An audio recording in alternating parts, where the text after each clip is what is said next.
Bon week-end sur FM. La radio 100% tube.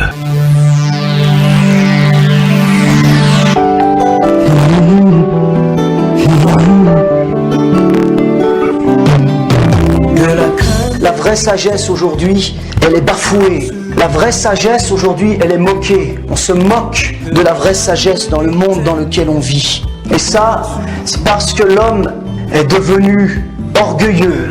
Et tellement orgueilleux dans un monde tellement immergé, plongé dans le péché, qu'on se rend même plus compte de l'orgueil de l'homme.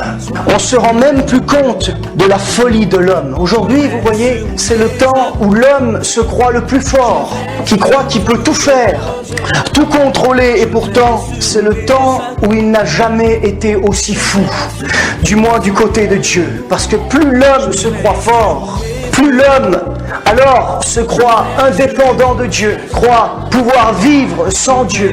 Alors l'homme se détache de Dieu et subtilement, sans s'en rendre compte, on arrive à une civilisation qui est aujourd'hui à son paroxysme, le mystère de l'iniquité qui arrive à son comble, des hommes et des femmes qui croient pouvoir vivre sans Dieu, qui ne se soucient même plus de connaître Dieu, des hommes et des femmes, et c'est ça le comble, à qui ça ne vient même plus à l'esprit de se poser la question, est-ce que Dieu existe?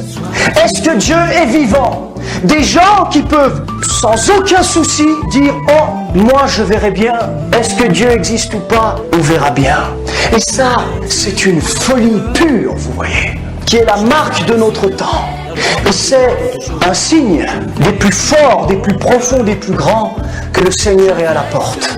Parce qu'on a une génération pour laquelle Dieu ne va plus user de patience. Seulement la parole de Dieu nous dit ceci dans Corinthiens 3 verset 18, que nul ne s'abuse lui-même. Si quelqu'un parmi vous pense être sage selon ce siècle, l'apôtre Paul ne dit pas si quelqu'un parmi vous pense être fou selon ce siècle, il dit si quelqu'un parmi vous pense être sage selon ce siècle. Donc si vous pensez faire partie de ceux qui selon ce siècle sont des personnes moyennes, des personnes sages, qui ne sont pas des débauchés totales, l'apôtre Paul dit qu'ils deviennent fous afin de devenir sages, car la sagesse de ce monde est une folie devant Dieu. Aussi est-il écrit, il prend les sages dans leur ruse. Et Romains 12 verset 2 nous dit, ne vous conformez pas au siècle présent, mais soyez transformés par le renouvellement de l'intelligence, afin que vous discerniez quelle est la volonté de Dieu, ce qui est bon, agréable et parfait. Le standard par rapport auquel nous devons juger les choses, ce n'est pas le standard du monde, c'est le standard qui ne change jamais. Le standard qui est le même éternellement, celui qui ne change pas, la parole de Dieu. En fonction de ça, nous devons juger. C'est en fonction de ça que nous devons déterminer comment nous habiller, comment adorer, comment prier, comment faire toutes ces choses-là. Ici, et non pas en regardant aux hommes qui sont autour de nous. Le cœur de l'homme est tortueux par-dessus toute chose. La pensée de l'homme est inimitié contre Dieu, elle ne sait pas se soumettre à sa volonté, et pire encore, elle ne peut pas se soumettre à la volonté de Dieu. En regardant aux hommes, vous êtes perdus. Regardez à Christ et vous serez sauvés. Dieu ne se conforme pas au siècle dans lequel on vit. Il ne se conforme pas. Si quelqu'un est dans une assemblée et il est à la tête et il s'appelle pasteur, il est et toute son assemblée contre Dieu qui croit servir. Pourquoi? Parce qu'il n'y a jamais une assemblée dans la Bible dirigée par un seul homme. Donc il faudrait que ça soit un groupe. C'est un groupe d'hommes. Maintenant, remarquons très bien que la raison pour laquelle c'est au pluriel. C'est justement pour ça que c'est au pluriel. Nulle part vous n'allez voir aucune église dans la Bible dirigée ici. Donc ce n'est pas néo-testamentaire. Deuxième chose, c'est que les églises dans le Nouveau Testament sont autonomes et indépendantes absolument. C'est-à-dire qu'il n'y a pas un apôtre qui fonde un ministère. En fait, regardez, nous sommes ici. Dans cette ville d'Édouard particulièrement, il y a tellement des apôtres dans les assemblées. Vous dites, je suis apôtre dans telle assemblée. Il n'y a pas un apôtre dans l'assemblée. Ça montre clairement leur origine. Il n'y a pas d'apôtre d'assemblée parce que l'apôtre veut dire envoyer en avant. Ils partent fonder, après avoir formé, ils établissent les anciens. Et c'est le modèle de la Bible. Et après cela, ils quittent les lieux pour aller. Maintenant, nous avons les apôtres avec le ventre boulimique qui se restent là-bas pour délaisser délecter des dîmes et des offrandes des fidèles en nommant ses enfants et autres là, en la batterie et autres. Tout cela va changer. L'immensité de ta grandeur me montre que je ne suis rien. Mais quand tu façonnais la terre, j'étais déjà près de ton cœur.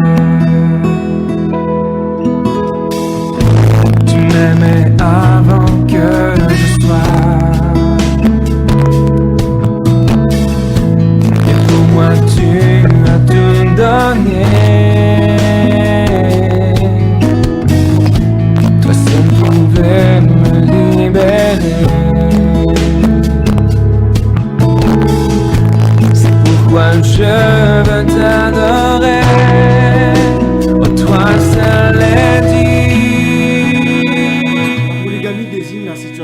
laquelle un individu dispose au même moment de plusieurs partenaires sexuels.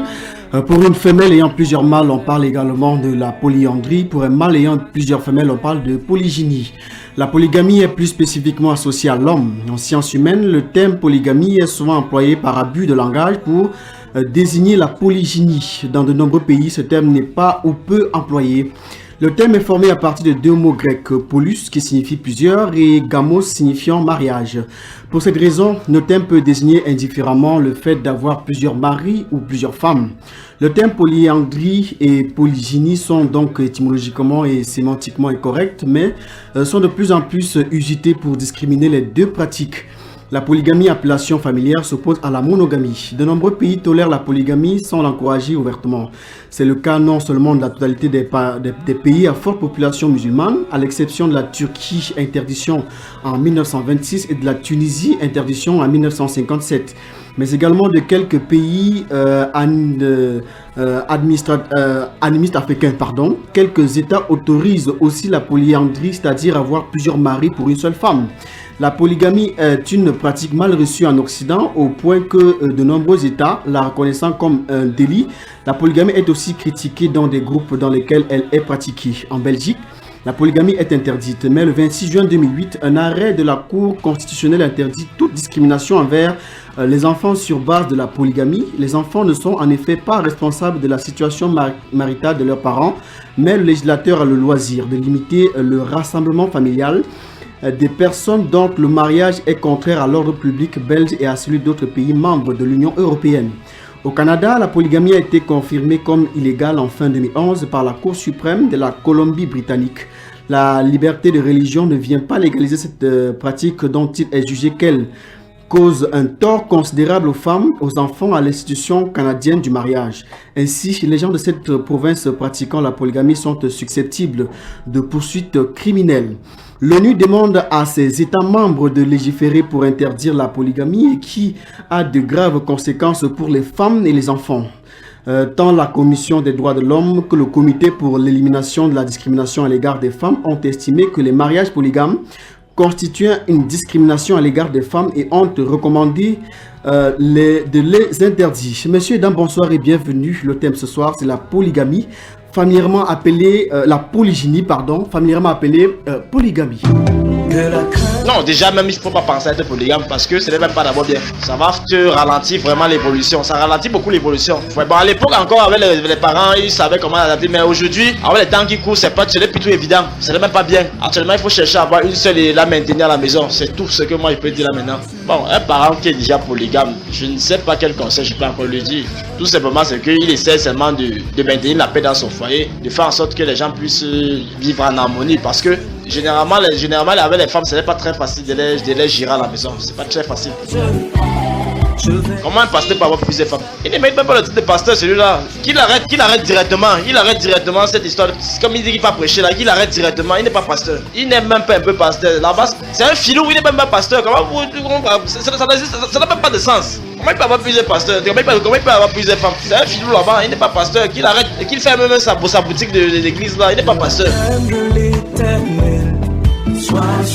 En fait, la polygamie, ça fait partie des relations humaines. Il y en a qui choisissent d'avoir plusieurs femmes. La polygamie, avant, c'était parce que nos grands-parents avaient besoin de la main-d'œuvre. Donc, ils voulaient faire plusieurs enfants pour pouvoir faire le champ.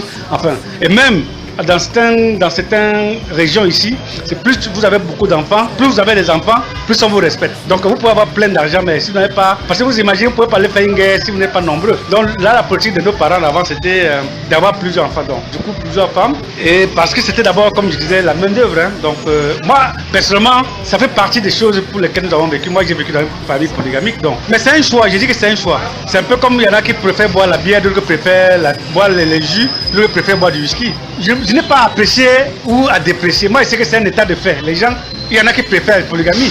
C'est comme dans les religions aujourd'hui. Il y en a qui sont catholiques, d'autres qui sont protestants, d'autres qui sont des églises réveillées. C'est un choix. Vous voyez, en Afrique de l'Ouest, c'est même quelque chose de naturel.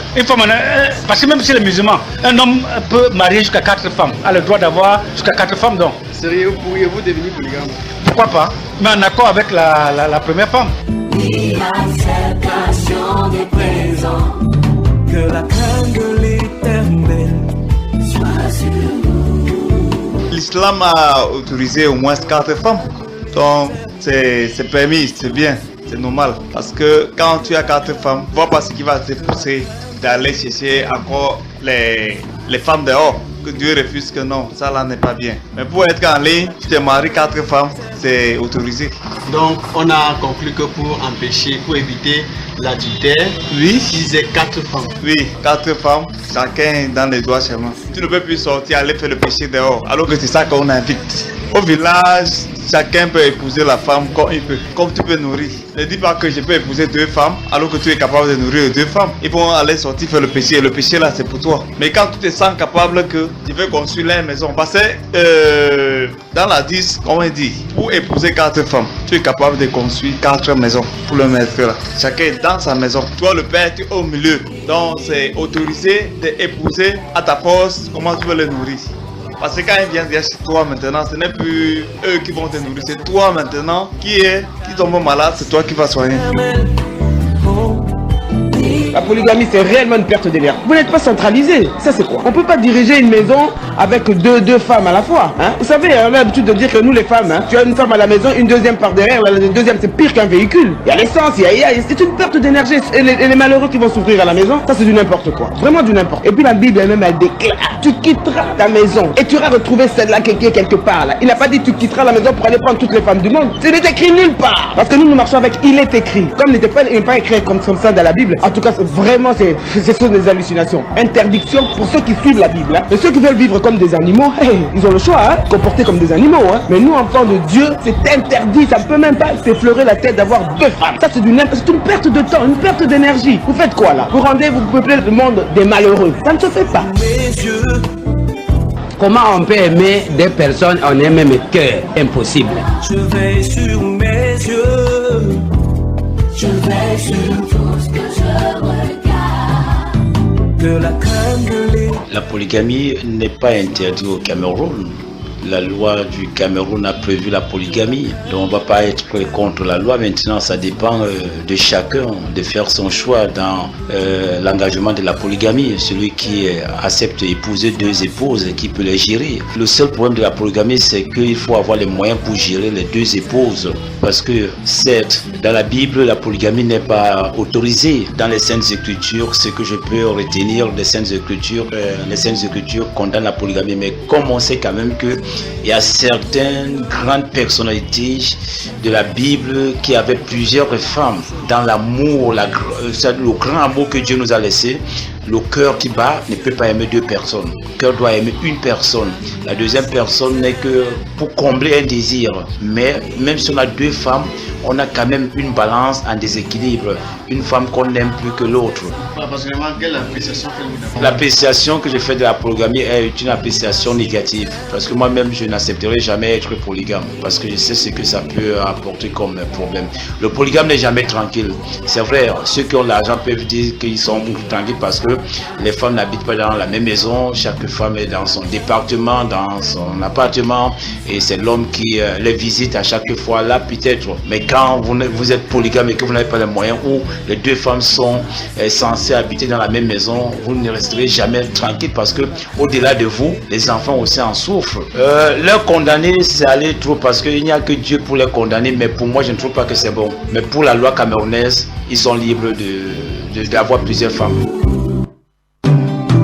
Que la crainte de l'Éternel soit sur nous.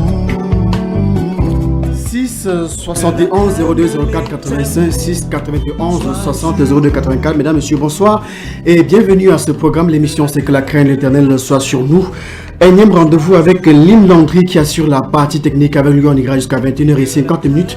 Le frère Junior est en notre compagnie. Frère Junior, bonsoir. Bonsoir Billy, bonsoir à tous les auditeurs de Dynamique FM, la radio des grands défis. Ah, ça va bien? Très bien. D'accord. Frère Junior, on a passé toutes les semaines à apprécier, à recevoir des nouvelles, à vivre des événements qui sont pas du tout à rire. Ce n'est pas du tout réjouissant pour nous. On a une femme qui décède devant l'hôpital avec ses jumeaux, oui. Et une autre qui tente de la sauver en opérant. On a un jeune homme qui s'égorge dans un supermarché. Oui. On a du côté de la Côte d'Ivoire une attaque terroriste sur la plage. Oui. On a à Bonabéry sur le pont une femme qui tente de se donner la mort avant d'être... Un grand cadre d'une société de la place. Parce que de la place. Oui. Comment dire de cela, frère Junior? Junior, en tant qu'homme spirituel? Qu'est-ce que vous avez remarqué sur mon habillement ce soir, Frère Billy? J'ai un drapeau camerounais avec un drapeau camerounais. Voilà, et c'est écrit là-dessus, Jésus aime le Cameroun. D'accord. Il faut que les autorités, comme vous en avez dit, il y a des signes dans ce pays ici qui sont en train de signaler des choses. Il faut que les autorités de ce pays se comprennent que nous sommes sur des dominations spirituelles. Et il va falloir que non seulement les chrétiens en découlent avec cela, mais que les autorités de ce pays ici prennent leurs responsabilités. Parce que tous ceux-là qui sont en train de faire entrer les esprits et manifester, comme nous avons dénoncé les sectes pernicieuses ici et puis les crimes rituels, qu'on fasse attention parce que le doigt de Dieu est sur le Cameroun. Donc vous nous dites en fait que tout ce qui se passe là, c'est parce qu'il y a eu invocation d'esprits impurs que...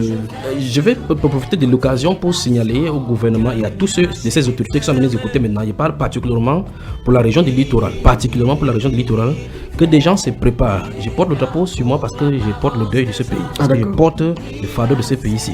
Ceux qui sont dans la localité du Mongo, dans le département du Mongo, qu'ils fassent attention parce que des esprits sont descendus là-bas. Et ces esprits vont en découdre de façon bizarre. Donc des événements vont commencer à arriver du côté de Mongo. Je sais exactement la localité. Les esprits vont commencer à en découdre là-bas. Mais sur le plan humain, on va voir que ce sont les hommes qui sont en train de le faire, mais pourtant les esprits sont là-bas. Donc les esprits sont dedans, que ceux qui sont du côté de Mongo, les chrétiens qui sont là-bas, qui se réveillent pour prier. Pour ce qui est de la porte d'entrée du Cameroun, du littoral, il faut que les autorités préviennent, se préparent à des éventualités, des choses bizarres qui vont arriver parce qu'en réalité, il y a des situations qui vont arriver dans cette ville et dans ce pays où on aura les aides étrangères, l'aide venant des étrangers qui vont venir et ça ne suffira même pas. Donc il faut qu'on fasse attention. Il faut la repentance, il faut qu'on arrête de faire ce qu'on a de faire sur ce pays. C'est vrai que c'est pas trop le débat de ce soir, c'est-à-dire donc tout ce qu'on a vécu, c'est une manifestation démoniaque. C'est un signe précurseur. C'est un signe précurseur de quelque chose qui vient d'arriver. Qui annonce quoi? Qui annonce de cataclysme, négatif ou positif. Il n'y a jamais de détresse qui est positive. C'est une détresse. Ce sont des détresses de grande envergure qui ont dû se préparer. Donc malheur à ceux qui sont dormis sur les lauriers parce que ça va toucher tout le monde. Donc il faut qu'on fasse attention. Je le dis au nom du Seigneur Jésus-Christ, que les chrétiens qui vivent dans le péché se repentent et vivent dans la sainteté. Que les pasteurs qui vivent le concubinage et vivent dans le péché, qui se repentent parce que le Dieu des armées est en train de se lever sur ce pays-ci. Si les gens dorment sur les lauriers en prenant la paix, en comptant sur les hommes, en comptant sur les forces humaines, le moment arrive où les puissants des ténèbres vont en découdre ici avec eux sur ce pays. 6 71 02 04 85 6 91 60 02 84. Lim Landry est avec nous qui assure toute la partie technique de l'émission ce soir. Le Frère Junior aussi est notre invité constant et permanent. Avec lui ce soir on parlera de la polygamie, Frère Junior. Oui. Vous avez écouté l'élément sonore qu'on a écouté avant d'introduire l'émission. Oui, il y a des personnes. J'ai pris des notes. Je vous avais remarqué, j'ai pris des notes là concernant ces vox pop. Allons-y donc avec vos notes avant d'embrayer avec les questions-réponses et aussi l'élément sonore qu'on s'écoutera qui sont les propos d'un pasteur qui a 7 femmes dans son répertoire de femmes et qui défend la polygamie avec véhémence. Frère Junior. Allons-y. Oui, je note d'abord dans le vox pop que nous avons suivi qu'il y a des différentes positions. Les positions sont mitigées selon qu'on se trouve dans un cas ou dans un autre. Mais lorsqu'on regarde là-bas, on voit effectivement qu'il y a une tentative d'explication de la mise en place de la polygamie. D'autres pensent effectivement, comme l'un des auditeurs a dit, qu'il s'agissait qu'en grande partie dans notre tradition de la recherche de grand nombre d'enfants pour les mains d'œuvre. Et nous avons vu effectivement nous avons suivi comment d'autres a dit que ça dépend du choix de la religion, exactement comme dans la religion, quelqu'un peut choisir être catholique ou protestant. Mais nous avons vu le cas de musulmans, d'un musulman qui a parlé, effectivement, comme le Coran le dit, il y a les hadiths qui stipulent particulièrement par rapport aux 4 femmes. Mais ce qu'il faut noter, c'est que le Coran dit effectivement qu'on ne peut pas aimer justement les 4 épouses de la bonne manière. C'est ce que le Coran enseigne. Même si il ne peut pas être équitable, c'est écrit littéralement dans le Coran comme ça. Donc même si on trompe les gens en disant qu'on peut aimer comme ça, c'est pas possible parce que c'est un cœur, c'est cœur à cœur qu'on doit être collé. Donc nous voyons effectivement comment d'autres personnes ont dit qu'on ne peut pas aimer 2 femmes tout en étant sincère avec eux. Ce sont les notes qui sont sorties. Donc nous voyons effectivement qu'il y a sociologiquement parlant, les positions sont mitigées. Pour ceux qui sont riches, ils pourraient comprendre cela comme la dépense. Pour ceux qui sont pauvres, et dans notre culture ici, comme quelqu'un a dit dans notre tradition ici, chez les Bamileke et autres, c'est tout naturel que ça soit ainsi. Donc nous voyons effectivement pourquoi certaines personnes prenaient des femmes en expliquant qu'elles ne savent pas qui va devenir quoi. L'un pourra devenir ministre, l'autre devient médecin, autre là-bas. Mais la sociologie qui se cache derrière, c'est que beaucoup de personnes montrent que l'éducation, la prise en charge de ces femmes-là, c'est pour ça que vous avez cité dans votre introduction, le cas de la loi du Canada qui parle que ça fait beaucoup de mal à la loi matrimoniale, à la société matrimoniale. Donc nous voyons effectivement, si on prend ces cas-là, si on prend les avis des uns et des autres, selon qu'on se trouve dans un cas, quelqu'un dira que c'est favorable, l'autre dira que ce n'est pas favorable, selon le cas, et chacun aura raison dans son cas. D'accord. Mesdames, messieurs, merci à tous et à chacun. On va prendre la publicité qui dure 10 minutes et on va reprendre l'émission à 21h00. Je rappelle que vous écoutez l'émission Que la crainte éternelle soit sur nous, qui traite ce soir du cas de la polygamie avec toutes les questions qui tournent autour. Donc le Frère Junior nous donnera des réponses. À tout de suite. Vous êtes sur Dynamique FM. Salut à tous et bienvenue sur la modulation de fréquence. Mon nom est Billy Cola. Je suis d'avis que vous ayez la crainte du Seigneur au travers des instructions du frère Junior. La Bible déclare votre corps est le temple du Saint-Esprit. Si c'est ton corps où il habite, tu pars dans quel temple le chercher encore? Amen. L'église du Seigneur est son corps. Vous êtes membres chacun pour sa part. Nous tous nous formons son corps. Peut-être tu es l'œil, peut-être l'autre est l'oreille. Chacun doit faire sa fonction. Jésus est la tête. Amen. Ou vous êtes blanc ou vous êtes noir. Ou vous êtes chrétien ou vous êtes mondain, c'est simple, vous devez choisir le camp. Suivre la parole de Dieu, la saine doctrine, ou bien suivre le mélange et aller à la confusion. Amen. Entre vous et nous, le rendez-vous c'est tous les vendredis entre 20h30 et 21h50 dans l'émission Que la crainte de l'Éternel soit sur nous. Merci d'être à l'écoute pour ces moments de construction et de déconstruction tous les vendredis sur la fréquence 103.9 Dynamique FM. Le monde est en train de bouillir. Le feu est prêt à frapper dans ce monde-ci. Les vrais enfants du Seigneur doivent être enlevés d'un moment à l'autre.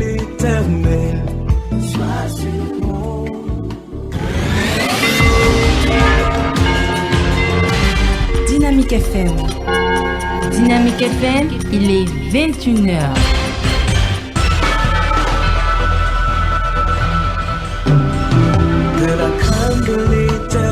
Merci à tous et à chacun d'avoir choisi ce programme pour votre édification. L'émission, c'est que la crainte de l'Éternel soit sur nous.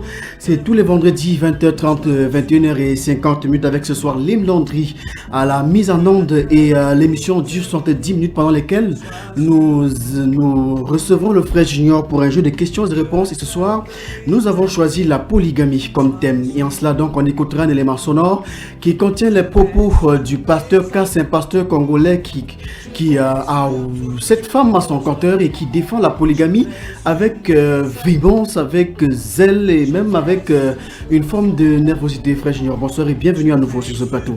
Bonsoir, frère Billy. Je rappelle, messieurs et dames, que vous pouvez vous aussi, à l'écoute de l'émission, participer par appel direct ou encore par SMS au travers des 6 71 02 04 85 6 91 60 02 84 appel direct ou SMS. On dit bonsoir en passant à tous les auditeurs, toutes les personnes qui nous écoutent du côté de la Côte d'Ivoire et qui via Bambaïba ont pu avoir le fichier aussi à Bambaïba, qui est un cybernaute assez important pour le corps du Christ. Oui, il fait son œuvre, il est à l'œuvre pour le corps du Christ. Ah, d'accord. Et nous saluons aussi, pour ne pas faire des jaloux, faisons saluer aussi comme ça tous les frères dans le monde entier qui sont abonnés sur ces chaînes et qui écoutent les enseignements et qui même ne réagissent pas, et même ceux qui viennent pour insulter.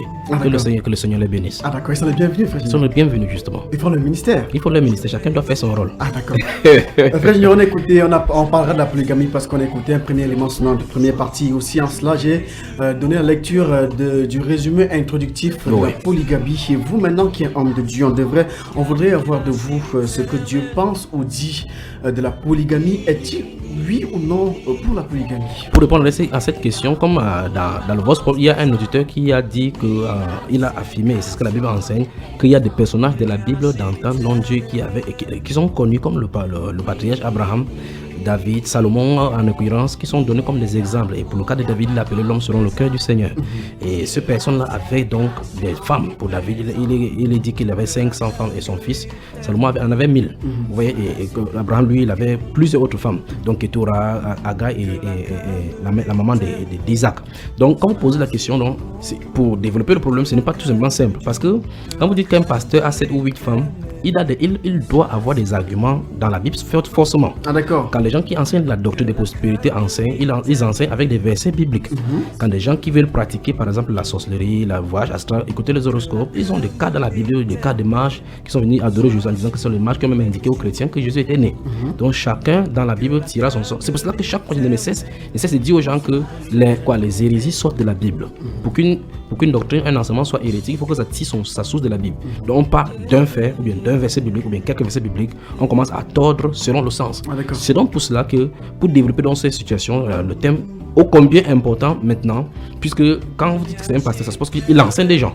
Et s'il établit dans les différentes dénominations, les gens qui y sont enseignés vont être enseignés sur ceci. C'est le pasteur Kass, c'est quoi, c'est Kassamba, Kana. Avant qu'on continue avec vous, frère, je rappelle que la polygamie ici, c'est l'appellation du langage familier, parce que en fait, le mot polygamie désigne le fait d'une personne d'avoir plusieurs conjoints. Oui. Ça peut être pour le cas de la femme d'avoir plusieurs maris, ou pour le cas de l'homme d'avoir plusieurs femmes. Oui. Mais ce soir, on traite pour le cas de l'homme. Et puis le cas des homosexuels arrive, parce qu'il y a un homosexuel qui celui qui commande pourra prendre plusieurs autres homosexuels. Donc c'est la dérive qui va continuer comme ça. Ils vont devoir trouver un autre nom là pour cela. Et donc à cela, donc le thème normalement qu'on traite ce soir, c'est la polygynie. Oui. Mais on utilise le mot polygamie parce que c'est ce que la connexion, c'est ce que les gens comprennent. Ah d'accord. Donc on aimerait donc avoir de vous, frère Junior, ce que Dieu pense, ce qu'il dit de la polygamie. Donc dans mon développement, j'étais en train de dire que le problème est profond comme d'autres problèmes de la Bible. C'est comme par exemple lorsqu'on touche le cas de la dîme, où effectivement les pasteurs vont aller prendre Malachie chapitre 3.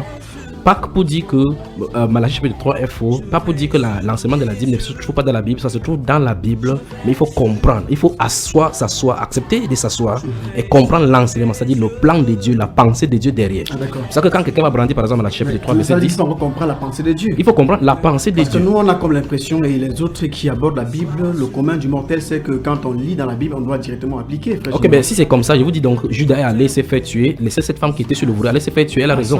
Vous voyez. Donc vous voyez, voici le roi Saül qui est dans le combat, dans le livre de 1 Samuel. Il voit effectivement que Dieu l'a abandonné, qu'il n'a plus de force, les prophètes l'ont abandonné. Il voit effectivement les insurrections vont le tuer. Il prend le couteau, il se jette là-dessus, il se tue. Ah d'accord. Alors ben, pour autant, est-ce que je dois voir les événements qui vont me dépasser, je dois me faire tuer? Voici Judas qui est venu demander pardon à Dieu et il est venu demander pardon. Il a livré le sang innocent, il a versé le pain. Donc il n'a pas mangé un seul franc sur ces 30 pièces qu'il a vendu le Seigneur Jésus. La Bible déclare qu'il allait se pendre. Donc puisque c'est écrit dans la Bible, dois-je aller aussi le faire? Ah d'accord. La Bible déclare dans Osée chapitre 1 verset 1 que la première fois que Dieu a donné de l'ordre au prophète Osée, c'est qu'il va prendre une femme prostituée. Est-ce que comme je vais lire comme ça, il dit voici Osée qui a la fait. Est-ce que il peut sortir maintenant, je vais prendre une femme prostituée aussi parce que j'ai vu dans la Bible? Non. Les choses donc sont écrites dans la Bible pour nous montrer deux volets. C'est que Dieu veut, c'est que Dieu ne veut pas. Donc quand nous allons dans la Bible, il faut que nous comprenions ce que Dieu veut et ce que Dieu ne veut pas. C'est pour ça qu'il dit que c'est profond. Il faut aborder cela pour qu'on puisse toucher ça. Il faut qu'il prenne les petits exemples d'à côté pour enseigner le principe. Avant que vous continuiez, frère, j'aimerais rappeler les contacts à ceux qui sont à l'écoute, mesdames, messieurs. Nous vous souhaitons d'avance bienvenue à ceux qui viennent prendre l'émission en cours. Et on rappelle donc les contacts sont les 6 71 02 04 85. Je reprends. 6 71 02 04 85. 6 91 60 02 84, appel direct ou SMS, allez-y, frère. Oui. Prenons encore un autre exemple, vous voyez ce que je suis en train de dire. Il dit c'est profond.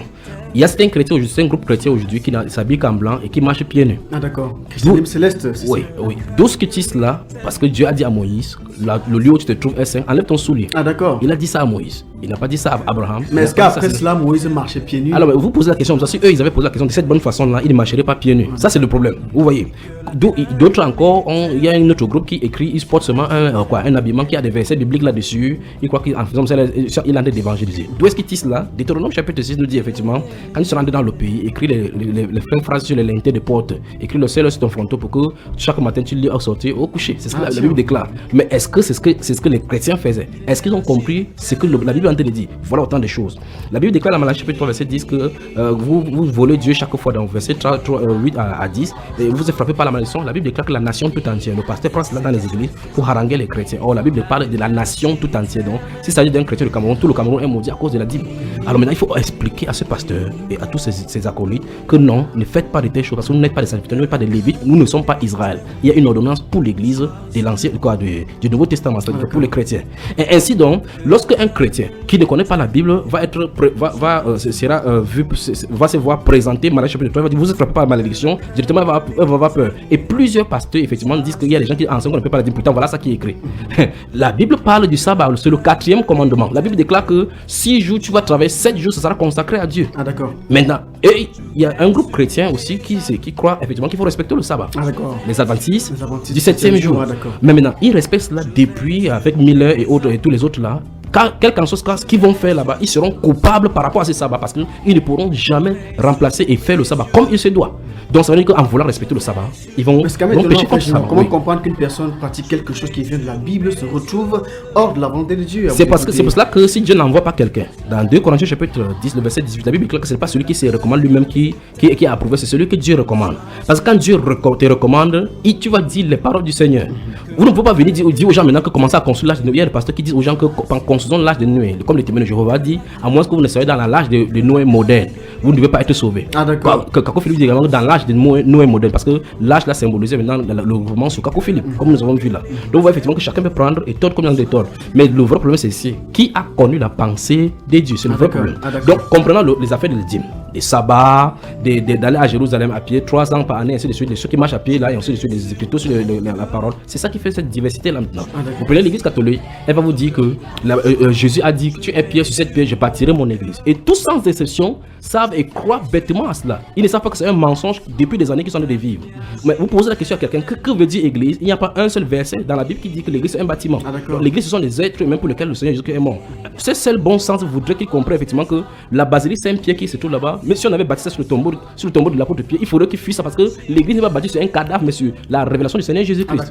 Combien de personnes sont dans le mensonge comme ça? C'est ça qui veut dire qu'il faut qu'on comprenne le plan de Dieu. Donc chaque groupe chrétien et chacune de ces personnes qui sortent avec des révélations bibliques, avec des versets bibliques pour contrôler les autres et puis amener les gens à la dérive. Ils sont en train de créer les sectes pour diviser le corps de Christ. Mais au milieu se trouve le corps du Seigneur Jésus-Christ. C'est-à-dire donc quand vous écoutez tout ce qui est écrit dans l'Ancien Testament, encore il y a des passages qui sont écrits et qui ne devraient pas être appliqués tels quels, mais qui devraient être appliqués après avoir eu la révélation. Il y en a plusieurs. Permettez-moi de je lis un, vous allez voir, ça sera amusant. Allez-y, frère. Deutéronome chapitre 24. 6 71 02 04 85 6 91 60 02 84. L'émission c'est que la crainte de l'Éternel soit sur nous, mesdames, messieurs. Faites partie de l'émission par appel direct ou encore par SMS. Allez-y, frère. Prenons bien aimés à la maison, auditeurs, tous ceux qui nous écoutent dans le monde entier. Prenons Deutéronome chapitre 23. Je vais lire les 2 premiers versets et nous allons voir. Il y en a plein qu'on se pourrait donner les examens. Je vais citer tout simplement les contenus du verset. Dans Deutéronome chapitre 23, la Bible déclare: celui dont les testicules ont été écrasés ou l'irette coupée n'entrera point dans l'assemblée de l'Éternel. Vous voyez ça? C'est écrit normalement que celui qui a les testicules, je vous ai dit ce serait amusant, mais c'est la Bible, il faut qu'on lise. Donc c'est écrit ici que celui dont les testicules ont été écrasés ou l'urètre coupée n'entrera point dans l'assemblée de l'Éternel. Et la Bible déclare verset 2: celui qui est issu d'une union illicite n'entrera point dans l'assemblée de l'Éternel. Même sa 10e génération n'entrera point dans l'assemblée de l'Éternel. Qu'est-ce que vous en dites ici? Maintenant, peut-vous prendre les gens dans la Bible qui sont issus des relations illicites, qui sont même comptés dans la généalogie de Jésus. Nous voyons le cas de Judas qui allait coucher avec sa belle-fille et qui a enfanté Pérez et qui donc c'est un grand-parent de Jésus. Nous voyons le cas de Rahab, la prostituée, qui a enfanté et qui donc c'est l'un des parents du Seigneur Jésus. Maintenant, prenons ce cas-ci. Comment on pouvait appliquer ça aujourd'hui dans l'église alors que c'est la période de la grâce et de la miséricorde? Voici les choses qu'il faut comprendre.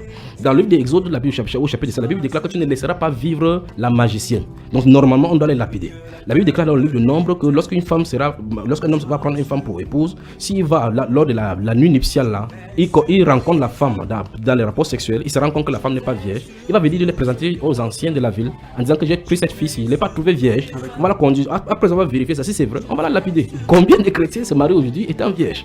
Donc vous voyez effectivement qu'il y a dans les prescriptions sous la loi, comme la Bible le dit elle-même dans Hébreu, qu'il y a des choses qui ont été données sous la loi pour un certain nombre de temps, donc jusqu'à une certaine époque de réformation. Donc dans la pensée du Seigneur, il y a une réforme qui devait avoir lieu.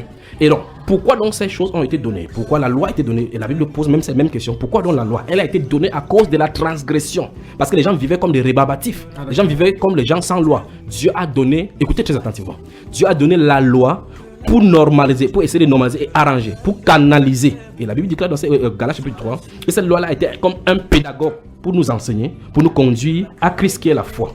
Donc ça veut dire que si quelqu'un veut lire la Bible de la bonne façon, il faut qu'il suive un carnaval. Il marche avant la loi, il marche pendant la loi, comment Dieu a agi, et qu'il se pose toujours la question pourquoi Dieu a-t-il permis ceci.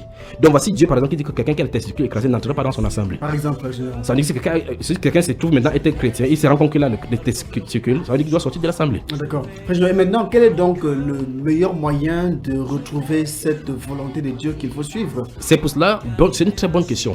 Il faut que les gens qui écoutent les pasteurs, comme ils sont en train de m'écouter maintenant, vérifient dans la Bible pas seulement ce que les versets, parce que comme je dis, les hérétiques vont venir enseigner avec les versets bibliques. Ils vont prendre tel verset. Il faut que non seulement les gens prient, qui cherchent Dieu sincèrement, mais qui prennent l'habitude de lire leurs saintes écritures. Pas qu'ils attendent seulement un jour fixé particulièrement pour aller s'asseoir et gober ce qu'on va leur dire. L'entretien que quelqu'un a, la communion que quelqu'un a avec le Seigneur, quand le Seigneur peut vous révéler des choses, le Saint-Esprit vous parle. Puisqu'il parle aujourd'hui, il a dit, mes brebis entendent ma voix et me suivent. Ils ne suivront pour un mercenaire. Donc quelqu'un qui va venir trafiqueront de nous avec les paroles trompeuses. C'est ce que la Bible nous avertit. Selon les condamnations a été écrit depuis longtemps. Qu'est-ce que quelqu'un qui m'écoute maintenant fait? Il doit prendre l'habitude de lire la Bible, c'est-à-dire vérifier la chose dans la Bible. Lire la Bible dans l'entier, c'est quand même terrible que vous avez quelqu'un qui dit qu'il est 35 ans dans la foi, il n'a jamais lu la Bible. Quand vous dites vérifier la Bible, c'est pasteurs qui font ces choses que vous dénoncez et même que vous arrivez à prouver que c'est pas ce qu'il faut faire. Oui. Ils démontrent par la Bible. On a trouvé quelque chose. Les pasteurs sont allés dans les écoles, comme nous avons dit, les écoles théologiques. On leur a donné la façon d'enseigner. On a enseigné aux chrétiens que le pasteur qui est devant toi ne discute pas parce qu'il a été établi par Dieu. Fais attention parce que la malédiction va te frotter. Ah, d'accord. Par conséquent, les chrétiens simples, les simples chrétiens ont d'abord cette peur-là d'affronter celui qu'on appelle homme de Dieu. Ça veut dire qu'ils doivent gober. Non, je dis non. L'apôtre Paul qui a écrit la Bible, quand il écrivait, quand il prêchait, les apôtres, les disciples vérifiaient si ce qu'il disait était exact. Ah, d'accord. Actes chapitre 17, verset 11. Quand l'apôtre Pierre est allé chez Corneille prêcher, il était un juif, il était entré chez un païen. Dieu lui a donné la révélation, il n'a pas donné à d'autres chrétiens. Il est venu, la Bible déclare dans Actes chapitre 10, quand on lui a demandé de nous expliquer que tu es entré chez un païen. C'est pas normal en tant que juif que tu entres chez un païen. Mais il ne comprenait pas le mystère. Là, la Bible déclare qu'il s'est mis à leur expliquer de manière exacte. Ah, d'accord. Aujourd'hui, les pasteurs disent qu'ils n'ont pas de compte à rendre quelqu'un. Vous commandez à tous les chrétiens de s'approcher de leur pasteur pour se rassurer. Oui, pour se rassurer quand ça ne va pas. Première chose, qu'il faut, quand ils entendent quelque chose qui ne gobe pas, qu'ils vont vérifier cela, qu'ils aillent vérifier d'abord dans la Bible si c'est pas bon. Si le Saint-Esprit le convainc que c'est pas bon, qu'ils vaillent voir le pasteur pour en discuter. Si le pasteur refuse de les recevoir. Et si c'est que c'est un poison, parce qu'il existe parfois des protocoles, on va vous dire que non, le pasteur ne peut pas recevoir parce que autre. Voilà, vous voyez effectivement que ça veut dire que celui va continuer à distiller le poison et rester dans sa brigade pour pouvoir distiller le poison. La Bible déclare donc sortez du milieu tel mon peuple. Ah, d'accord. Si quelqu'un est de Dieu, il a dit dans Amos chapitre 5, verset 1 à 5, il a dit ne cherchez pas Bathsheba, ne cherchez pas Gilgal, ne cherchez pas Siloué, ne cherchez pas tous les autres endroits où il se manifestait. Cherchez-moi. Donc si les gens cherchent Dieu, il va se révéler. Ah, d'accord, en s'attachant fortement à la Bible. À la Bible, à la parole, en lecture de la parole. Bonsoir et bienvenue à tous ceux qui viennent prendre l'émission en cours. Vous écoutez l'émission Que la crainte de l'Éternel soit sur nous sur Dynamique FM. Tous les vendredis 20h30, 21h50. Et ce soir donc nous parlons de la polygynie, familièrement appelée polygamie. Et les contacts pour avoir accès à l'émission sont les 6 71 02 04 85 6 91 60 02 84. Enfin, nous revenons maintenant sur le cas précis de la polygamie ou encore de la polygynie. La polygamie, disons ainsi pour que les usagers puissent saisir. Voilà. Comment donc se retrouver bibliquement que ce n'est pas la volonté de Dieu? C'est là donc la démonstration et les premières pierres que j'ai posées étant donc bon et compréhensible dans la construction que j'ai faite. Nous trouvons maintenant c'est que pense Dieu derrière la polygamie. Allez-y frère, avant qu'on écoute l'élément sonore du pasteur Castillo. Voilà. Il y a une chose dans la pensée originelle de Dieu, il faut toujours s'y référer. C'est-à-dire que qu'est-ce que Dieu pensait? Quel est le but de le faire? La création de Dieu, ce sont des prophéties. Toutes les créations de Dieu sont des prophéties. La Bible déclare par exemple pour le cas du mariage que le mariage avait été fait pour prophétiser Christ et l'Église. C'est pour ça que s'il y a de l'embrouille, ce qu'il faut faire, c'est qu'il faut regarder du côté spirituel pour voir exactement quelle était sa pensée. Et il voit que si Christ et l'Église, Christ et l'Église, c'est ça le vrai problème. C'est ça, ce mystère-là que je vais toucher. Parce que la Bible déclare dans Éphésiens chapitre 3, le verset 6 et dans Éphésiens chapitre 5, verset 32, que c'est un mystère. Et chaque fois dans la Bible, vous allez remarquer que les cisaillements et les chuismes arrivent au niveau des mystères. Il y a le mystère de l'incarnation du Seigneur Jésus-Christ dont les gens ne croiront jamais, certaines personnes ne croiront jamais que c'était Dieu incarné. La Bible déclare que Dieu a été manifesté en chair. La Bible déclare que c'est un mystère, c'est l'un des mystères. Il y en a qui demandent si Dieu, Jésus-Christ, était son propre Père. C'est exactement, voilà autant de choses. Je comprends ces personnes, parce que c'est pour ça qu'il doit se révéler. Mais vous allez monter, vous allez descendre. 1 Timothée chapitre 3, verset 16 dit le mystère de la piété est grand. Dieu a été manifesté en chair. C'est écrit en grec théos. C'est ce qui est écrit, vous voyez. Donc maintenant, la Bible déclare. En même temps, sans vous couper, pourquoi est-ce que Dieu fait toutes ces choses? La Bible déclare que notre Dieu est un Dieu qui se cache. C'est pour cela qu'il doit se révéler. Il a dit que toutes choses m'ont été données par mon Père, mais personne ne connaît le Père si ce n'est le Fils, et c'est personne ne connaît le Fils ou c'est le Père ou celui à qui le Fils veut le révéler. Donc c'est une révélation. On ne peut pas l'étudier dans une école. Parce qu'on a l'impression qu'il met des choses en désordre. Exactement. Pour embrouiller. Exactement. Comme vous voyez l'univers comme ça, il y a beaucoup de galaxies qui se tournent, s'entretournent, mais sans se toucher pour autant. Il a mis cela comme ça là pour défier la sagesse et la folie des hommes. Ah d'accord. Donc je suis en train de dire donc que cela étant construit comme ça, il faut qu'on comprenne que la pensée de Dieu dans chacune des situations qu'il fait, c'est le but, c'est Christ et l'Église. Et lisant la Bible dans le livre d'Éphésiens au chapitre 1, chapitre 2, chapitre 3, l'apôtre Paul entre dans ces choses-là pour expliquer qu'il n'a pas été mis en exergue aux prophètes d'antan, mais c'était quelque chose qui était caché en lui-même. Il dit que ce sont les choses que Dieu, depuis l'éternité, avait cachées en lui-même. Donc Dieu a fait la création pensant quelque chose derrière. C'est ça le vrai problème. Il dit que cette chose-là, c'était que les païens sont co-héritiers, participent au même corps dans le Seigneur Jésus-Christ. C'est un mystère qu'il avait fait pour décider à un moment donné. Comment il va réaliser ça? Les choses se passent sur la terre, ça se passe pour Abraham. C'est pour cela que les Juifs ne voulaient pas que les païens entrent chez eux, parce qu'en fait, Dieu avait d'abord donné une loi comme ça. Vous voyez effectivement, Dieu avait donné clairement une loi que les païens ne devaient pas faire telle chose, que les Juifs ne devaient pas entrer dans leur temple. Maintenant, si un Juif lit la Torah, il dit que je suis Juif, je n'ai pas chez les païens. Vous voyez, il peut s'en sortir comme les chrétiens s'en sortent aussi avec les versets bibliques. Mais pourtant, Dieu a dit ça littéralement. Dieu a dit littéralement aux Juifs d'obéir le 4e commandement, le sabbat. C'était pour les Juifs le faisaient et ils le faisaient. Et Jésus est venu, il faisait sa guérison le jour du sabbat. Ah d'accord. La Bible déclare qu'il y a deux raisons pour lesquelles principalement on l'a tué. C'est parce qu'il ne respectait pas le sabbat et c'est parce qu'il se faisait lui-même Dieu, exactement, en appelant Dieu son propre père, qui était un blasphème, qui lui a valu la mort. Pourquoi ne respectait-il pas le sabbat? Pourtant c'est lui qui a énoncé le sabbat. Il a dit donc le sabbat a été fait pour l'homme et non l'homme pour le sabbat. Vous voyez effectivement. Donc je vais dire que derrière chaque chose, il faut qu'on comprenne la pensée de Dieu. Et donc, lorsque Dieu crée donc l'homme et la femme, la Bible déclare l'homme et la femme. Il n'a pas créé l'homme et les femmes. Pourtant, l'homme avait plusieurs côtes. Ah d'accord. C'est quand même, sur ce raisonnement-là, l'homme a plusieurs côtes. Il n'en a pris qu'une seule côte pour en faire sa femme. Ah d'accord. Parce qu'on peut dire que sa femme, lorsqu'il épouse Catherine, c'est sa femme. Lorsqu'il épouse Gaël, c'est sa femme. Lorsqu'il épouse Mangagenèse, c'est sa femme. Nous voyons effectivement que Dieu a pris l'homme et il a fait sa femme. Il a dit que les deux, il n'a pas dit trois, devenant une seule chair. Ah d'accord. Parce que l'homme a été pris de la femme. Je pose seulement un exemple. Si un homme a 100 femmes ou bien 2 ou 3, si on revient à l'original, la première femme, en supposant que la première femme fût sa femme, la deuxième est sortie de quelle partie? Vous voyez là où on se trouve, il y a un problème. Une grande interrogation. C'est une grande interrogation, mais pourtant il faut qu'on regarde maintenant, c'est du Seigneur Jésus-Christ qu'on doit regarder pour voir effectivement d'où vient le mystère, le pourquoi le mariage a été donné, pour comprendre en profondeur le problème de la polygamie. On va donc écouter l'élément sonore qui contient les propos du pasteur Casley de Congo. Il a vu cette femme et il défend hardiment la polygamie avec l'hymne d'André à la technique. À tout de suite. Je m'attaque à votre enseignement qui est mensonger. Vous dites que Dieu n'a établi que l'amour. Parce que quand vous dites ça, Dieu devient pécheur, vous devriez le dire. Quand il fait de David un grand polygame. Quand Dieu établit la polygamie dans sa loi. Lévitique, tout le chapitre, surtout au verset 18, dans la version que j'ai ici. Dieu dit, pour ton harem, c'est-à-dire là où tu accumules des épouses, tu n'auras pas 2 sœurs nées d'une même mère ou d'un même père. Pour ton harem. Et Dieu dit aussi, maudit soit celui qui prendra l'une des épouses de son père. Vous devriez avoir assez de courage pour dire, Dieu qui encourage la polygamie et l'établit ici, c'est lui l'auteur du désordre. Alors je vous respecterai. Maintenant quand vous dites, l'homme s'attachera à sa femme, vous pensez qu'un polygame n'a pas le droit de s'attacher à sa femme? Parce que David, 2 Samuel 12, verset 24, David consola Bathsheba sa femme. C'est dans ta Bible. Donc un polygame, même s'il a 1000 femmes, il a le droit de s'attacher aussi à sa femme. Chacune est sa femme, comme dans 1 Samuel 2, dans le chapitre 1er, verset 2. Elkana avait 2 femmes épousées. Anne est appelée au verset 4, sa femme.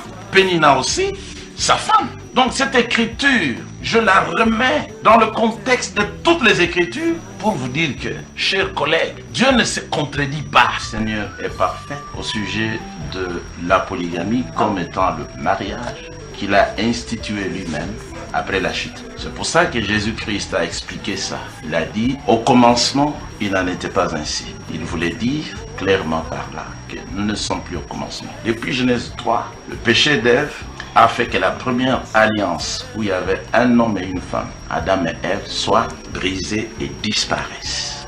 Le Seigneur est venu établir la seconde alliance en élevant l'homme au rang de chef et en abaissant la femme. Depuis Genèse 3, depuis le verset 14, l'homme est devenu le chef. Et de ce fait, le Seigneur lui-même a consacré la polygamie comme forme de mariage dans le deuxième temps.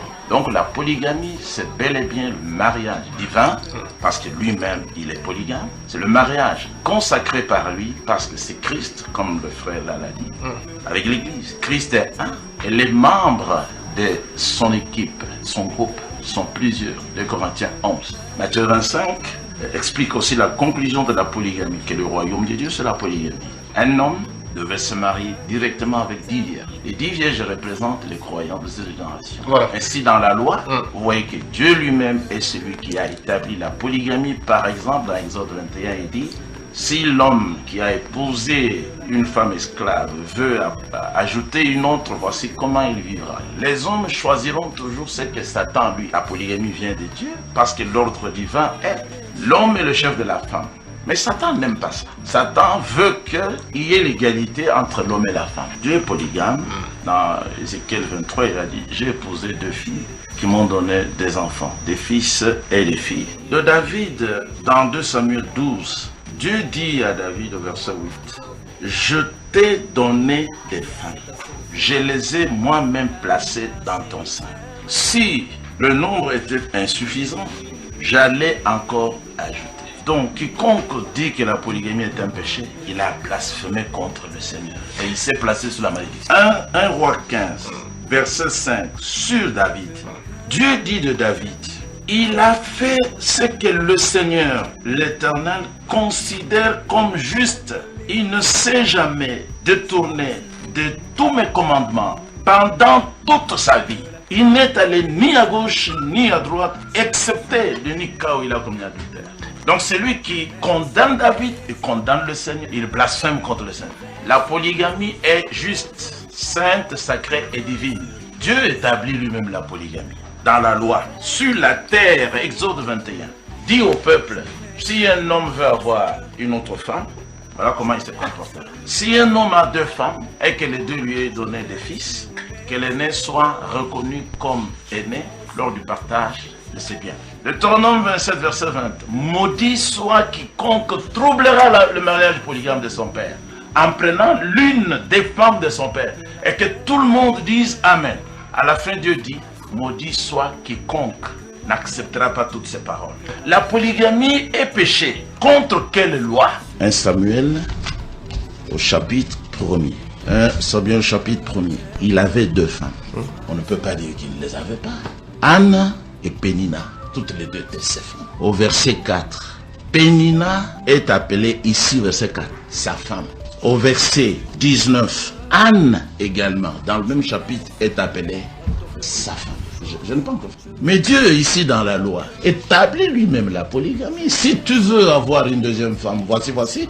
Alors, il parle quel français? Maintenant, dans 1 Timothée, dans 1 Timothée 3, ça c'est une falsification de l'église catholique. Je prends Jésus et Paul pour la falsification.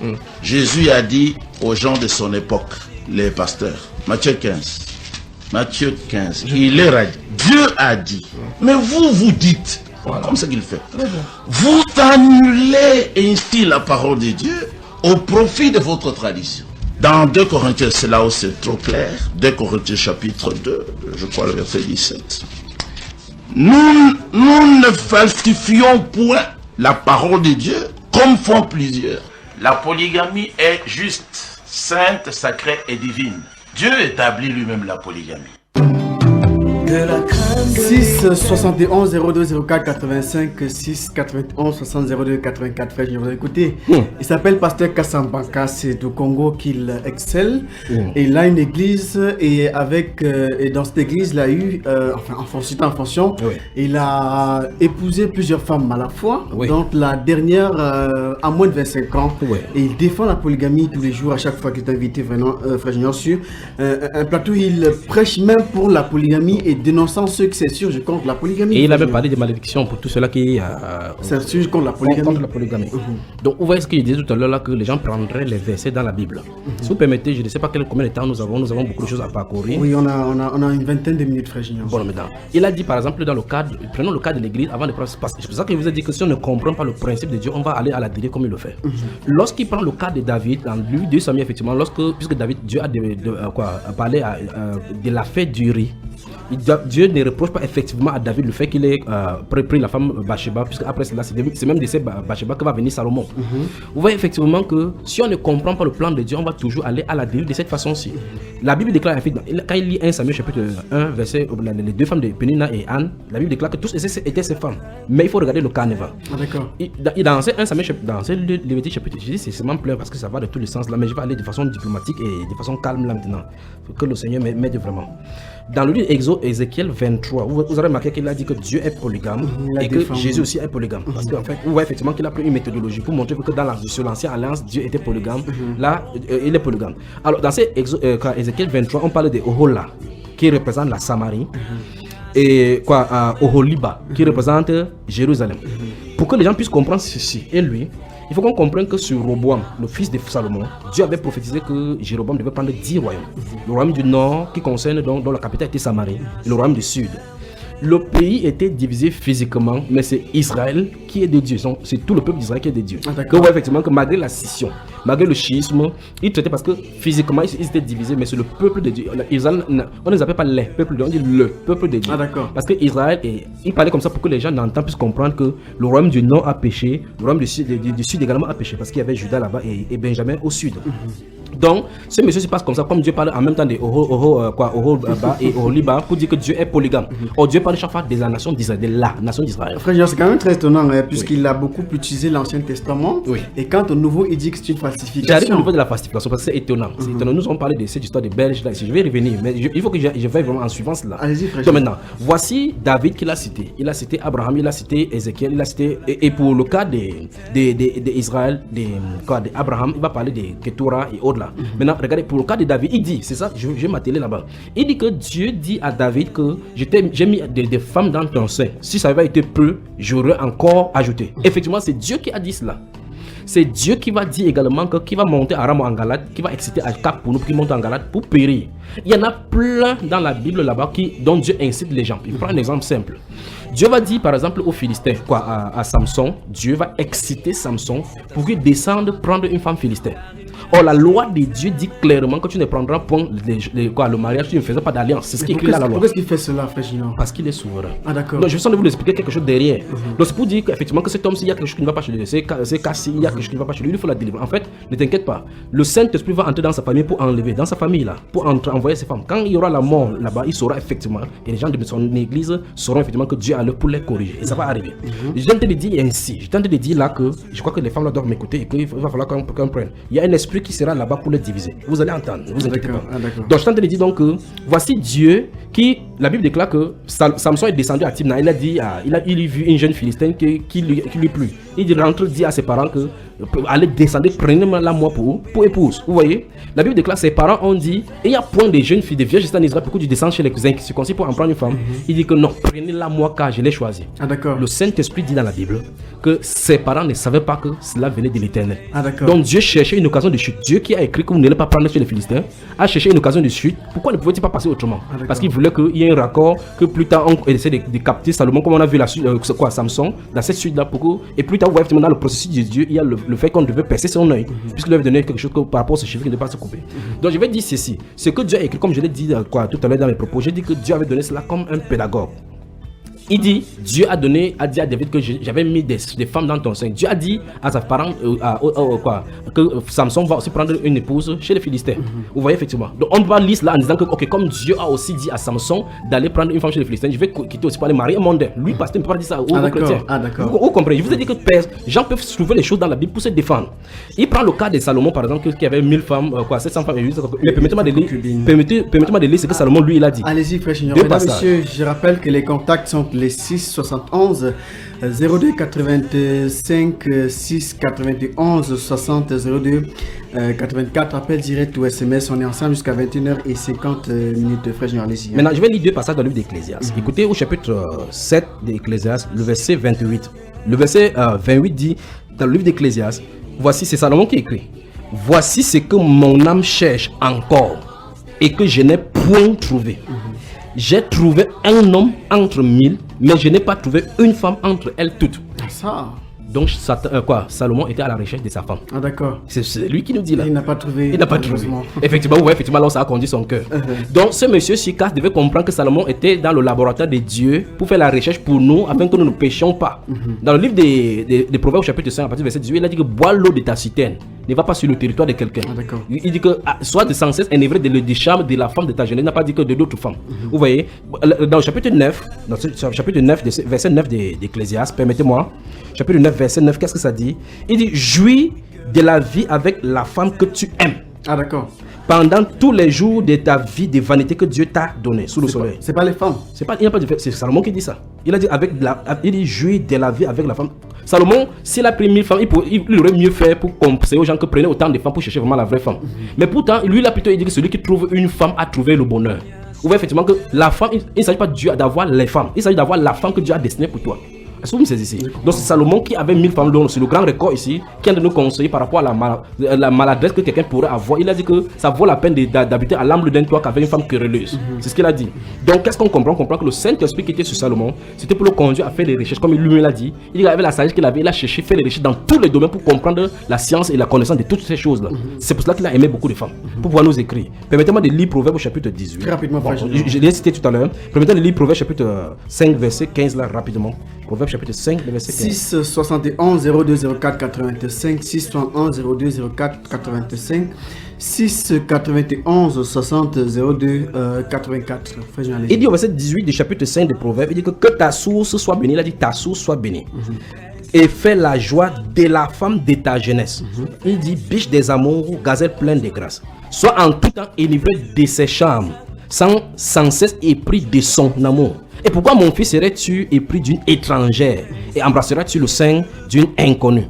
Car les voies de l'homme sont devant les yeux de l'Éternel qui observe tous ses sentiers. C'est Salomon qui donne ses conseils ici.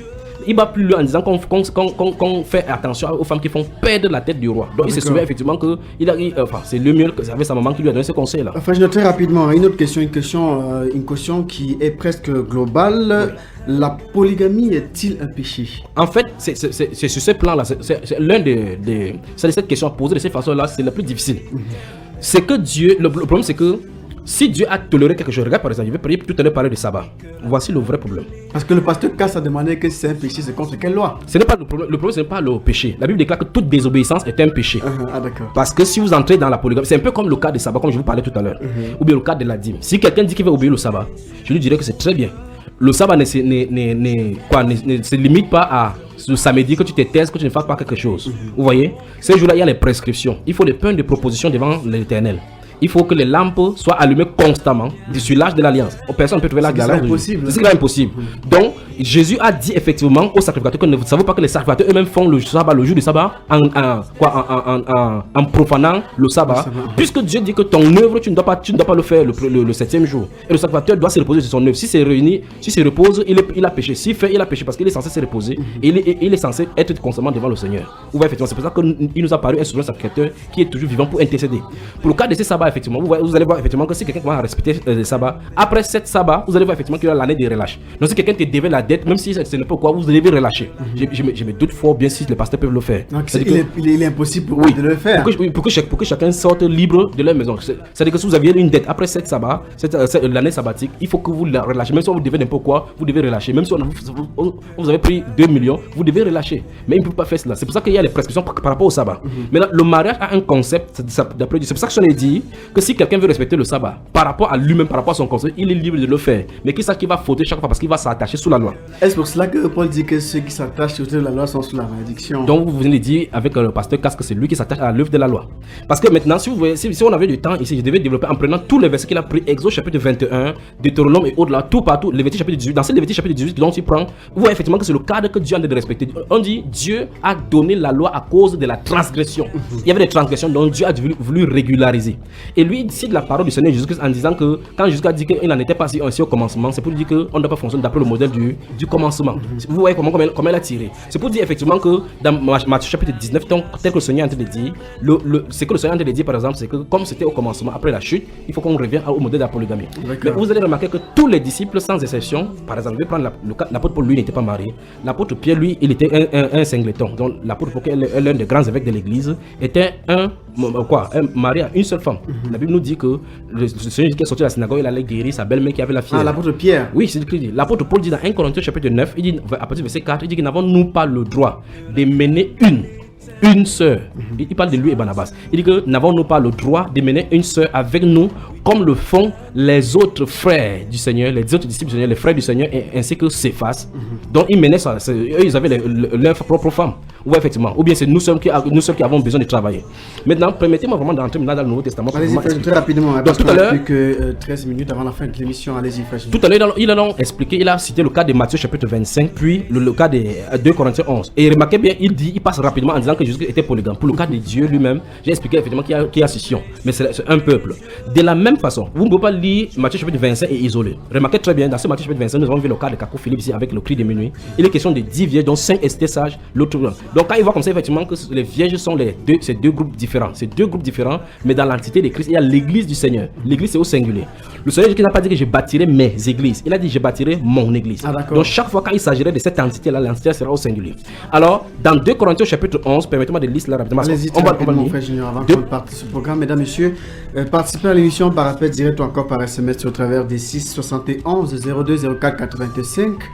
6 91 60 02 84. Allez-y, frère. 2 Corinthiens chapitre 11 nous dit, 2 Corinthiens chapitre 11, à partir du verset 1. Oh, si vous pouviez supporter de ma part un peu de folie, mais vous le supportez, car je suis, écoutez très attentivement, car je suis jaloux de vous d'une jalousie de Dieu, parce que je vous ai fiancé. Il s'adresse aux chrétiens. Je vous ai fiancé à un seul époux. Donc il y a un seul Jésus et beaucoup de chrétiens. C'est ces bases qui se basent pour dire que voilà, chacun, que Jésus est seul. Il y a plusieurs personnes. Or, si le pasteur, enfin, il est seulement malhonnête, il doit savoir que l'église c'est l'ensemble. L'église c'est l'ensemble, c'est pas un individu. Un individu n'est pas l'église. C'est l'ensemble de ces individus qui forment l'église au singulier. Donc devant Dieu, il ne s'agit pas de Christ avec plusieurs personnes. Devant Dieu, c'est Christ et l'entité qu'on appelle épouse. Maintenant, et cette entité donc c'est l'église. Et cette église est formée de plusieurs membres. Maintenant, il dit ici, car je suis jaloux de vous. Il sait effectivement ce qu'il arrive parce que ce sont les versets qui doivent bloquer. C'est pour ça qu'il enchaîne avec ça rapidement pour contredire. Car je suis jaloux de vous d'une jalousie de Dieu parce que je vous ai fiancé à un seul époux pour vous présenter à Christ. Regardez bien comment le verset finit. Pour vous présenter, il dit qu'il va vous présenter les chrétiens à Christ comme une vierge une. Ah d'accord. Une vierge. Alléluia.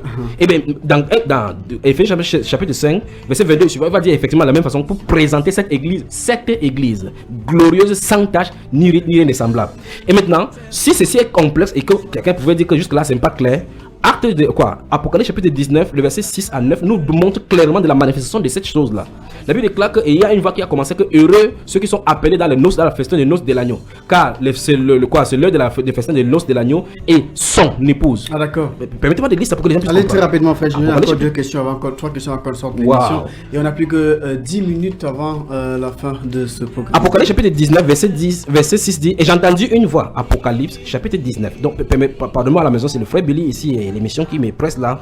Apocalypse chapitre 19, verset 6 et suivant dit, et j'entendis comme une voix d'une foule nombreuse, comme un bruit de gros eaux et comme un bruit de fort tonnerre, disant Alléluia, car le Seigneur notre Dieu Tout-Puissant est entré dans son règne. Verset 7 maintenant. Réjouissons-nous et soyons dans l'allégresse et donnons-lui gloire, car les noces de l'agneau, c'est Jésus dont on parle de Matthieu 25 ici, sont venus et son épouse, c'est écrit là-bas, et son épouse s'est préparée. On n'a pas dit ses épouses sont préparées. Donc ce monsieur c'est en train de mentir les gens en tournant, en disant que Jésus lui-même a plusieurs épouses. Il y a une seule épouse du Seigneur Jésus-Christ de Nazareth. Et la Bible déclare qu'il lui a été donné, verset 8, il lui a été donné de se revêtir d'un fin lin éclatant pur, car le fin lin, ce sont les œuvres justes des saints. Frère Junior, oui. Très rapidement, hein. Oui. Une personne donc qui se trouve dans la polygamie, c'est-à-dire mariée à plusieurs femmes, oui. Devant Dieu, quelle serait sa situation devant Dieu? Il y a une chose par rapport à la situation de la rencontre de l'évangile. C'est au cas par cas. Il se pourrait qu'il y a des personnes, par exemple, qui vivaient avant de rencontrer l'évangile. On ne peut pas les séparer comme ça. Il faut seulement avancer dans la paix comme ça.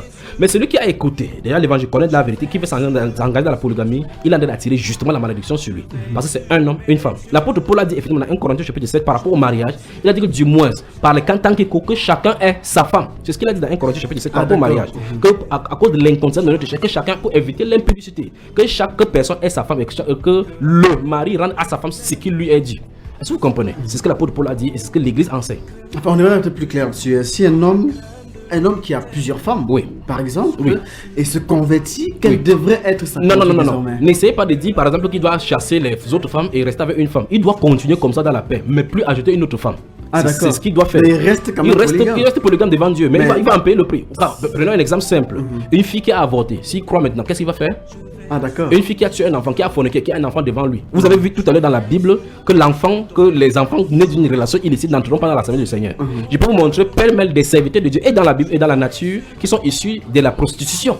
Est-ce que vous saisissez? Ils sont issus de la prostitution, mais la grâce du Seigneur est venue les rencontrer. Pourtant, la Bible dit que les enfants nés d'une relation illicite n'entreront pas. Est-ce que vous comprenez? Ça suppose donc que si un homme est marié avec une femme dedans et qui part coucher avec une femme, comme on commet l'adultère, les enfants naissent avant. Vous voulez dire que ces enfants sont nés, ils sont condamnés comme ça? Ce n'est pas comme ça la miséricorde du Seigneur. C'est pour ça qu'il faut qu'on comprenne son plan. La Bible déclare que les enfants de Dieu sont dispersés comme le sel sur la terre. Ils sont dans les égarements. Christ est mort donc pour réunir ces enfants de Dieu dans un seul corps.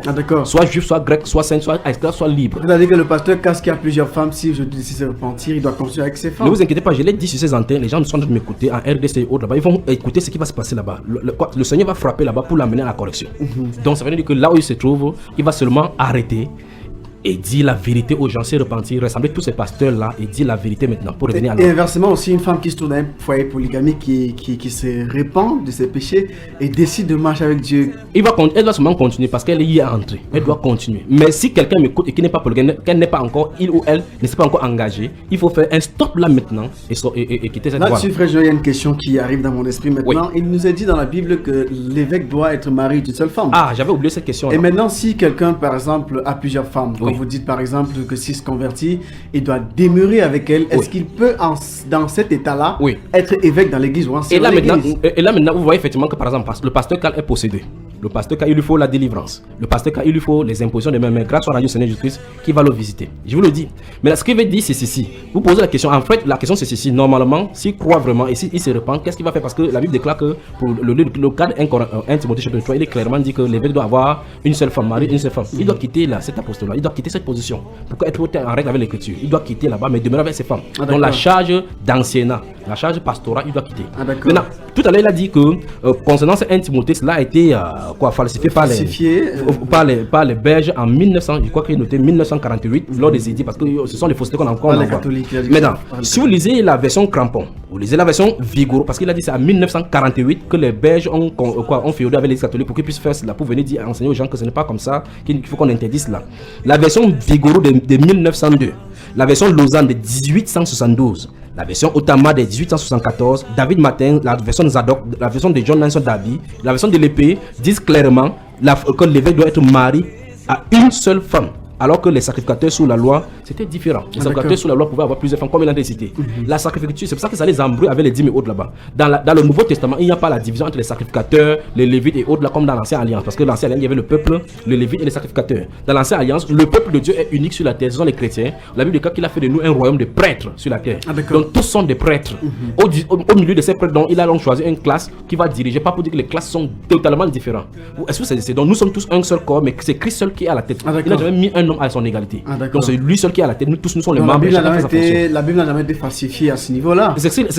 Il tente de dire que c'est en 1948 que ça a été falsifié. Pourtant, la version, comme je dis, la version Vigouroux de 1902 montre cela. Il dit que la version qu'il montre dans un verset antérieur qui parle de plusieurs évêques, puisque la Bible montre clairement qu'il n'y avait aucun évêque au milieu de l'église qui était comme ça. Le cas de l'apôtre Pierre, j'ai cité ici, les Jacques, le frère Jésus, le frère du Seigneur Jésus-Christ, tous étaient des hommes du Seigneur. Mais il existe quand même dans la Bible des passages qui sont falsifiés. Absolument, il y a des amener les gens à commettre des erreurs. Il prend un exemple simple que vous comprenez. Dans le livre que tient devant moi, dans 1 Timothée au chapitre 3, le verset 16, j'ai cité ça tout à l'heure. La Bible déclare que le mystère de la piété est grand. Dans la version Louis II, celui qui a été manifesté en chair, vu par l'esprit, ainsi de suite. Vous voyez comment c'est écrit? C'est écrit c'est lui dans la version Louis II. Mais pourtant, dans l'original, c'est écrit Théos. Théos, normalement, c'est Dieu. Ah, d'accord. D'autres versions vont traduire comme la version d'Abbé, Osterval, et ainsi de suite, vont traduire Dieu a été manifesté en chair. Donc, cette version-là est bien. Mais jusque-là, je vais aller au-delà de cela pour dire ce n'est pas le problème des traductions. Comme je vous ai dit sur ces antennes-ci, il faut avoir la pensée de Dieu. Et 1 Corinthiens chapitre 2 nous dit, verset 12 et suivant, que nous avons la pensée de Christ. Ah, d'accord. Donc, ceux qui ont le Saint-Esprit, on ne peut pas les égaler. Mais est-ce qu'il y aurait parmi ces versions de Bible une version qui soit meilleure que l'autre? la meilleure version de la Bible, c'est le Saint-Esprit. Voilà, il a également, on n'a plus que 4 minutes avant la fin de l'émission, il a également parlé des 10 vierges qui... Dans Matthieu 25, Matthieu 25, oui. C'est ça que je viens de développer, qu'on ne peut pas lire, on ne doit pas lire Matthieu 25, 2 Corinthiens seul, isolé. C'est l'erreur qu'il ne faut pas faire. Parce que l'église a un cheminement, c'est l'église. Tout à l'heure, on a vu, Jésus dit effectivement dans ce Matthieu chapitre 25, verset 6 à 13, il dit effectivement que comme l'époux tardait, tous s'assoupirent, tous, et les vierges, ça, elles vieilles forges. Mais elles ont dit que quand elle est venue, maintenant on dit que voici, on a crié, voici l'époux, allez à sa rencontre. Celles qui étaient prêtes entrer. Alors, allons voir là où ils sont entrés. C'est 5 qui sont entrés. Mais l'Apocalypse qui nous montre de la fête dit effectivement que c'est son épouse. Pourtant, on a dit que c'était 5 qui étaient entrés. Ah, d'accord. Donc, ce n'est pas 5. C'est 5 là qui constituent l'épouse. Les 5 individuellement ne constituent pas les épouses. Parce que donc, ça veut dire que 5 en termes de nombre, ce n'est pas chaque individu qui est l'épouse. Non. Nous formons tous ensemble l'épouse qu'on appelle donc l'église. Donc, cette grande église, cette grande entité. Donc, mais c'est quand même étonnant, hein, frère Junior, de voir, parce que dans le cadre des chrétiens que Paul a fiancés, là sont les chrétiens qui forment une vierge. Absolument. Mais ici, on parle toujours des chrétiens, mais on parle plutôt des vierges. En fait, on parle des vierges par rapport à la souillure. C'est par rapport à la souillure. C'est pas la virginité au niveau de la parole. Pour comprendre ce que veut dire. La pureté, c'est parce qu'on a été lavé par la parole. Ce sont des êtres qui ont été lavés par la parole, prêts pour être sanctifiés. C'est pour ça qu'on a dit tout à l'heure que quand ils sont lavés comme ça, dans Apocalypse chapitre 19, le verset 7, il a été dit qu'il a été donné des seins revêtus de fin lin pur, éclatant pur. Et on dit là, ces fins-là sont les œuvres justes des saints. La Bible déclare que nous avons été donc créés en Jésus-Christ pour de bonnes œuvres que Dieu a préparées d'avance afin que nous les accomplissions. Donc quand nous sommes placés en Christ, 1 Corinthiens chapitre 12 nous dit effectivement que Dieu a mis dans le corps, pas dans les corps, dans le corps, chaque membre comme il a voulu. Donc chaque chrétien fait fonction de membre. Donc un peu comme vous avez votre corps devant moi, comme je suis devant vous, ma main en train de bouger, en train de crier, pendant que ma bouche est en train de parler. Chaque chose est à sa place, mais c'est tout moi qui forme donc de le corps. Donc il ne s'agit pas de chaque vierge étant l'épouse de Christ, et c'est tout le groupe qui est appelé vierge. Il a dit je vous ai fiancé comme une vierge, c'est ce que nous avons lu, pas comme des vierges, comme une vierge. Et on a vu cette vierge là entrer à la salle des noces. En conclusion, Christ a une église et donc les chrétiens Christ a une seule épouse et donc les chrétiens devraient aussi avoir une seule épouse. Absolument, puisque le mariage c'est le type de Christ, c'est ce qui est écrit dans Éphésiens chapitre 5. Merci à vous frère Junior. Je vous remercie. On retrouve l'émission sur Bamba Iba. Oui, sur la chaîne Bamba Iba, sur YouTube, Bamba Iba. C'est depuis la Côte d'Ivoire. Absolument, Bamba Iba, c'est la Côte d'Ivoire. Merci à tous et à chacun. Billy Kola, c'est mon nom. Liv Landry a assuré la technique. On se retrouve vendredi prochain pour une autre édition lorsqu'il sera 20h30 sur Dynamique FM.